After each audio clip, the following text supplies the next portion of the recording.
Good morning. Happy Monday. It is time for our Monday mindset. And I picked up the Taking Good Care Every Day deck once again by Mary Beth Helen. You notice I go in streaks with everything that I do. But I really didn't start shuffling, and this card jumped out and it says, breathe into the stuckness. And I immediately felt stuck. I'm the fear came up and, well, what am I going to talk about with breathing into the stuckness? But when we breathe into the stuckness, it is a way of supporting all of those places of fear. It's like reaching under someone when they have a pain or an injury, and holding that space up when we may not be able to do it for ourselves. That stuckness is a place where we may have fear, where we may not be able to see something. And so if we allow ourselves the compassionate act of stepping back for a moment, of pausing, taking a breath gives us a pause. And if we breathe into the stuckness, we get to ask without words what is needed. Sometimes we just need another perspective. Sometimes we just need all of ourselves to catch up. Sometimes we get ideas that get going so quickly, and if we just keep going, we're going to get that motion that is so fast that we can't keep up with ourselves, and that causes us to stumble and fall. And so breathing into the stuckness allows us, excuse me, I'm trying not to sneeze while I'm doing this, allows us to pause, to get our bearing, to ground ourselves, and to really look at what we feel stuck about. Are we afraid to move forward? Are we forgetting something? Are we missing a step? Is there something that is not quite, again, caught up with us? Is there something we're waiting for? Is there an opportunity to simply appreciate where you have come from, how far you have come?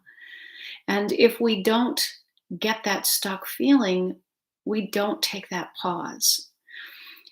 When we're hiking, we can be walking and walking and walking, and we can have our nose, our eyes kind of glued to the ground so that we don't trip over a rogue rock or something. And it's when we come to that crossroad, or when the markings on the trail are not exactly perfectly clear, that we may feel that stuckness. Do I go left? Do I go right? Do I keep going straight ahead?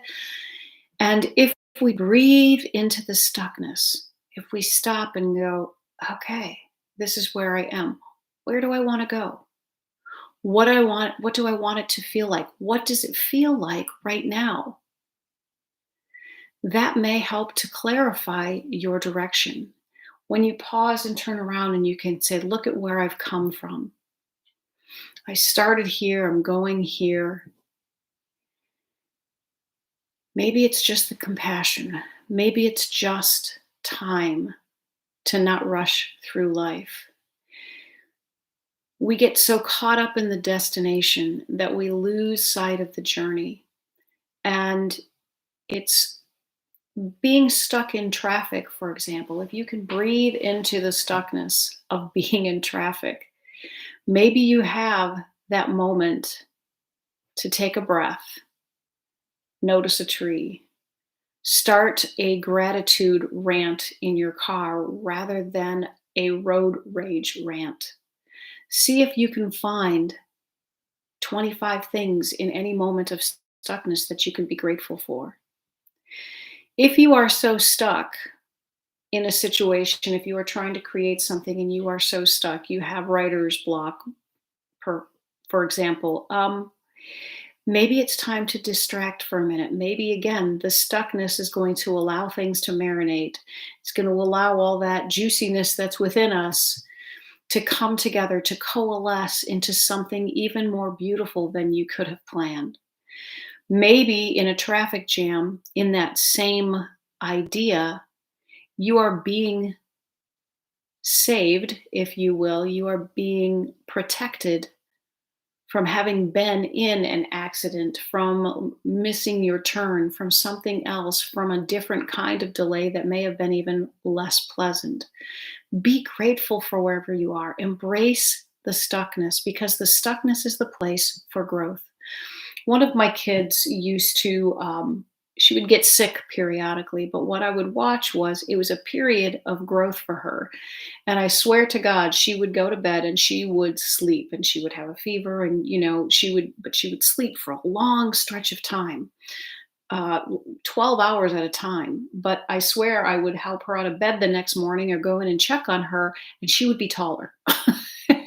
She would grow in her sleep. And the stuckness of being sick let her disconnect from the world so she could do the inner work that was necessary.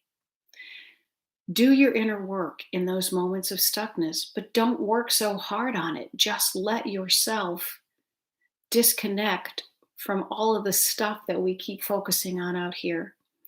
Disconnect from your goal when you're driving, and just connect with being in your car and making sure that you're comfortable, and making sure that if you have passengers, that you are both comfortable as you can be and that you are appreciative of where you are.